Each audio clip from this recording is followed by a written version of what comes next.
So you all did pretty well. Couple of the ones I designed to trip you up did, but that was intentional. It's designed to get you to start thinking about it and start reading the signs and understand, yeah, maybe, but fall back on the 32 can do. So when you're assessing and doing triage, you don't do it just once. You are constantly reassessing the situation. You need to keep your head on a swivel when you're in there, because what happens if something happens and you're inside the bus and it shifts, and now the way you came in is not the way you can get out. And worse, you now smell smoke. Uh-oh. Did you have an alternate way to get out of there? Because that might be the way you have to go. When you triage somebody, don't spend too much time on it, because the people who are going to be treating this person will re-triage them. When you get them out, you get them transported to a triage area, there will be another re-triage that's done on this person. It's designed to be, how many victims do we have that need immediate medical attention? How many delayed? How many walking wounded? How many deceased? Get us the numbers, and then we'll reassess and see if they've changed. Hey, Patrick. Yeah. Yeah, I'm so thrilled that you put in the exception, because of most people wouldn't think of minor, you know, could be the age of the victim. So walking wounded is the one to use. Great idea. We have this problem a lot. There's so many ways to note if the person is immediate or red, delayed or yellow, green, walking wounded, Yeah. minor. You don't want to interchange them. If you have the groups that are talking and they keep throwing the terms back and forth, it becomes confusing real fast. But as Sally said, I really don't like the word minor, because we just dealt with a school bus crash with a bunch of minors in it. When you're calling that in, we have 15 victims, all of them minor, one adult. Yeah. Does that mean they're green, or they're walking wounded, or are they under 18?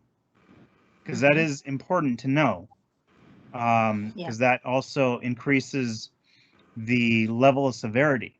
If a child or an infant or pediatric has a medical emergency or trauma, that is much more severe than someone who is an adult, a young adult.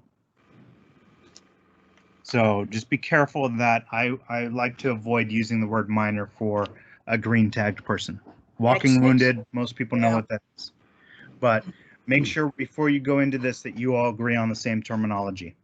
We're going to use the colors, or we're going to use immediate and delayed. Make sure you're keeping track of those people. Tear off a piece of that triage tape, or if you have wristbands or something color-coded, you tear off something so that you can keep count. If there's two of you, a scribe and a person who's hands-on, that stays. Your hands-on person is the only one who's hands-on. Your scribe is always hands-on. They can hand you stuff. You have a bag with stuff in it. You don't want to reach into that bag with bloody hands. We did a drill, triage at the tarp drill, and I brought medical supplies. When I was going through the supplies after the drill was over, there was fake blood in the bag. Someone went from touching a patient, walked over, reached into a bag, and contaminated everything in that bag. Wow.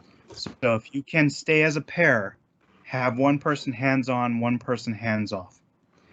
The hands-off person does not touch any bloody things. The person who's hands-on does not touch any non-bloody things. And then the person who is scribing, who's hands-off, can keep track of your victims. So you don't have to worry about that. But in the case of a larger building, or you have, 30 victims, it might make sense to break those two people up to get that triage done faster. One person goes one way, one person goes the other way. They need to stay within eyesight of each other, within earshot of each other. As long as they don't go into other rooms, it is acceptable, not necessarily recommended, but acceptable for them to take and separate just so they can get this done faster and get an accurate count on the victims. Never leave your partner or let your partner go outside of eyesight and outside of shouting range, because that's when somebody's going to get hurt or killed or something, and you won't know it. Patrick? Yes, Al. Yeah, just to remind everybody, on the, if you used a walking wounded to assist in an immediate person and they used a tourniquet, just to be sure to put the date and time on the tourniquet. Yes. Or on their forehead. No. No? No. Yeah, it's one of those insult to injuries things. You're writing on, someone has had a really, really bad day and they're missing part of their limb and you're sticking a tourniquet on them. They're going to be in excruciating pain. And now you're reaching over them with a Sharpie and writing on their forehead. Okay. Write somewhere else. Right on the wrist, right on the tourniquet itself. Keep that tourniquet visible. That tourniquet should never be hidden from eyesight. When somebody walks up, it should be pretty obvious there's a tourniquet on this person. But yes, some people say write T on the forehead. Other people say don't. It's the whole insult to injury thing. And Patrick, to that, the person's already in shock, and it's not uncommon for people in shock to basically sweat straight off any kind of marking that's on their skin anyway. Yeah. That's a good point. All right, so Patrick, yeah, I have a couple of points. This is Carolyn here. Carolyn. When you are doing the assessment for a person breathing in this day and age of COVID-19, I wouldn't suggest getting close to their face. You said one thing you can do, if you can put your hand over their mouth and you can feel the breath coming out as they're breathing. If you have something, if you have something reflective like a mirror, you could put that over them. But just with the back of your hand, you can feel the breath coming out of their mouth and know if they're breathing or not without putting your face right down to their face. That's clinically irrelevant because now you're going to have a contaminated hand you're going to touch a bunch of other patients with. Yeah. So you can see if they're breathing by their abdomen. Yeah. The problem here is that it depends on the kind of pandemic that you have and the level of risk you're willing to accept for yourself. If you're a team leader and you're in a pandemic situation like we are now, COVID-19, and you have someone who is 65 on your team, is that safe to send them into this situation? I don't know. I would say not. I would say I need you to stay out here. The two of us who are younger are going to go in there, and I need you to make sure if you see something, yell out, make sure we get out of there. You're going to be the team leader for now. They probably shouldn't even be leaving the staging area. They should be there assisting at augmenting the staging area. But now let's go even worse. There is a hemorrhagic fever going around. Yeah. Ebola. There's an Ebola pandemic going on. Now, this is something that will potentially kill somebody very, regardless of age, very rapidly. And it's extremely contagious. Is this safe to go into the bus during a Ebola pandemic? Not unless you have a hazmat suit. Yeah. So a lot of this is going to be judgment call. This is going to be how much risk are you willing to accept and accept for yourself and for your team. And as the team leader, your duty is to make sure that your team is safe. So sometimes you might not be able to do the triage and save people. Other times there's acceptable risk that can be done. But during a pandemic, during a rainstorm, during whatever, the fire department doesn't take a break. We're trained responders when the fire department's not here. So we're not going to go hide in our homes because we want to be out there and helping. We just need to be safe and think about it a little bit more thoroughly and make sure we're taking precautions. Wearing a procedure mask might help a little bit. That's general recommendation anyway. So just things to think about. That's not really the intent of this course. And it's a lot of debate on that one. But let's continue on.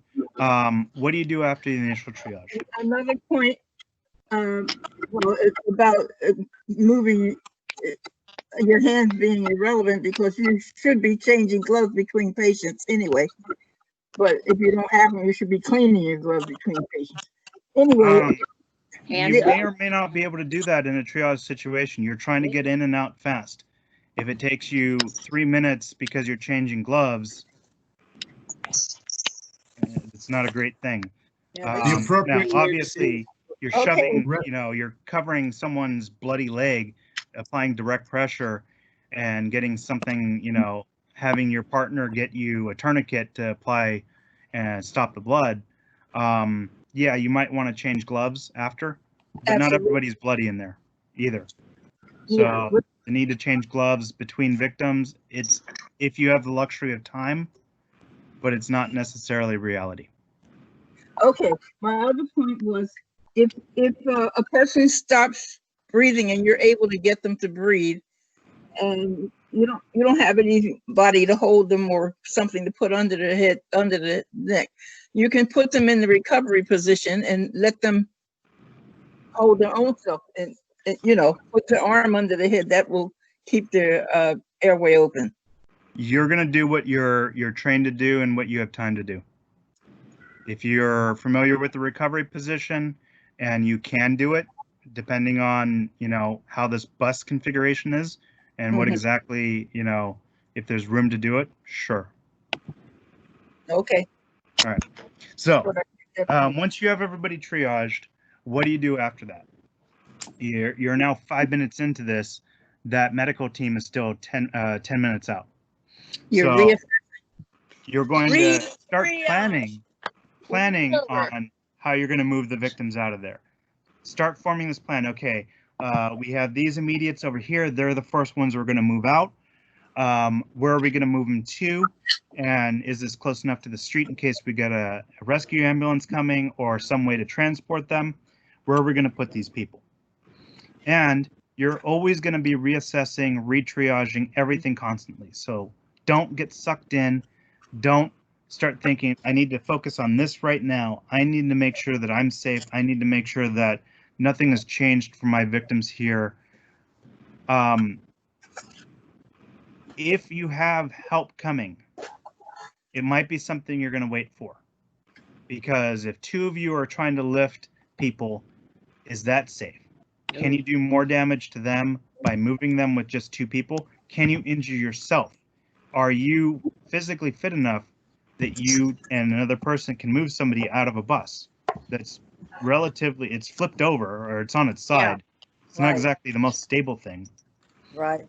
These are the things you need to think about. If you can wait for backup and it's safe to do so and it's stable enough, do so. If not, you're going to have to do what you can with what you have. Figure out what's the best way to get these people out of here. And if the scene is safe, it might not matter. It might be you're dragging people out because the engine just caught on fire and there's smoke. Get as many people out as you can, but don't stay in there longer until it becomes unsafe for you. Don't forget about the walking wounded. A lot of times we say, okay, you go over there, we're never going to see you again. And it turns out that some of them got mistriaged. Some of them have internal injuries. They're getting worse. Or they're wandering away and now you just lost victims. Reassess them, put them to use until the backup arrives, but don't forget about them.